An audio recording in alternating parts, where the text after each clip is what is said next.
Hey, welcome back. You're watching Impossible Color.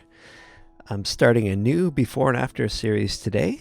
I've got a lot of videos out there that are quite long and they've got a lot of detailed steps, but this new series is actually going to show you just the high level steps so that you can see the major changes with each step without getting bogged down with the details. So I'm going to be doing a little bit in Camera Raw, but most of it's going to be in Photoshop. So let's open up our image for today. So this is an image that I took at a beach along the Washington coast. And if we just go to the end here, what we're seeing right now is straight out of camera. And this here is the after. So you can see quite a lot of changes there. And most of that has to do with the exposure settings and the HSL tabs, so the hue, saturation, and luminance. You'll also notice that there's another snapshot here called waves, and basically I just did a separate exposure that showed a little bit more detail in the blown out areas of the waves. Okay, so let's close that and open up the PSD. So we open this up in Photoshop after Adobe Camera Raw. So this is before and there's the after. You can see a lot more color depth and I think a more complementary set of colors and some haze taken out. So let's have a look and see how we got there. Let's get to each one of these step by step. So the first thing that I did was I did a color balance.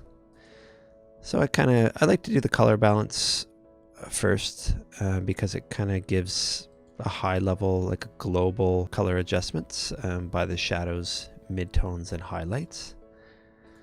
So you can see there wasn't a lot of changes in the midtones, but I added quite a bit of blue and took out a lot of the green and moved towards magenta in the shadows. So you get those more purpley shadows. And in the highlights, quite a bit of blue added there.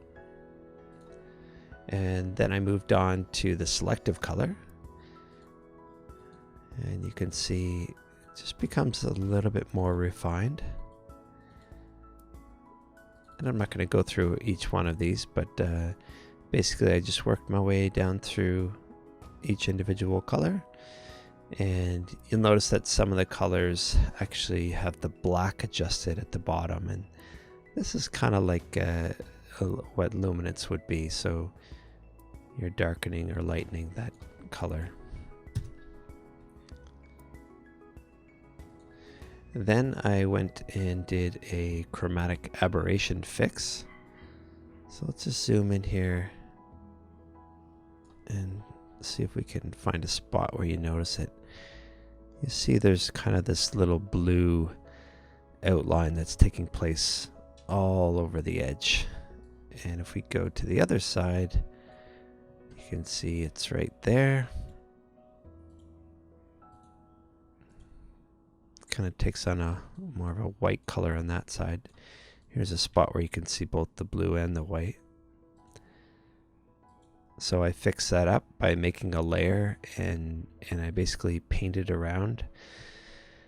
I tried using the chromatic aberration fix in Adobe Camera Raw, and I also tried it in the lens corrections area here, but sometimes it just doesn't quite get enough. And the easy way to fix that is just to make a layer and paint on it, and then set your layer to color and just sample as you go. So the next step that I did was a sharpen.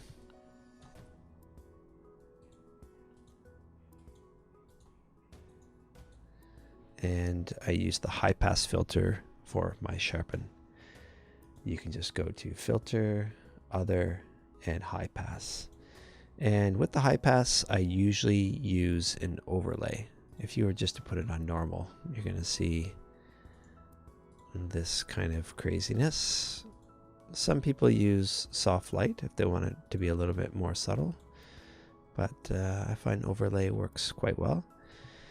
And in this case, I didn't want it everywhere, so I actually created a mask here that kind of isolated the sharpening just to the edges of things rather than the entire image, because I thought that would be just too grainy, too much high frequency everywhere. So there you go. That's it for this image. We'll just fit in screen and show you once again the before and the after.